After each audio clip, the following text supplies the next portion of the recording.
ওই বাংলাদেশ দালাল সুবরির বাস্তা, তোরা কি মানুষ? তোরা কি মানুষের কাতারে পড়িস?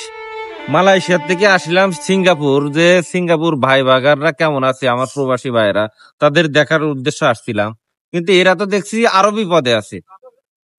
বাংলাদেশ থেকে 12 থেকে 13 লাখ টাকা আসে লাগে সিঙ্গাপুর আসতে। এই 12-13 লাখ টাকা, 12-13 লক্ষ টাকা খরচ করে সিঙ্গাপুরি $600 $500 মান্থলি খরচ। এই টাকা কেমনে উঠবে?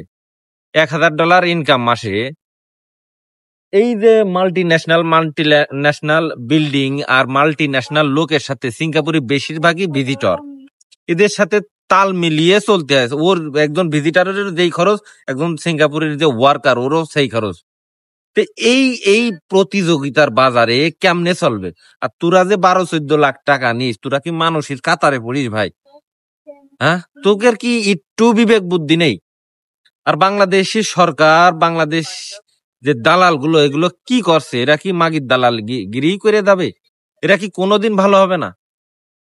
হ্যাঁ, এই খরচ শুনে আমি তো অবাক। আরে ভাই, $1100 $1000 সিঙ্গাপুরিয়ান ডলার, এ তো আর ইউএস ডলার না। এটা ইনকাম করে নিজের এইখানে যে খরচ সিঙ্গাপুরি, এই খরচ চালিয়ে সংসারটা চালায়ে সেভিং করবে কয় টাকা?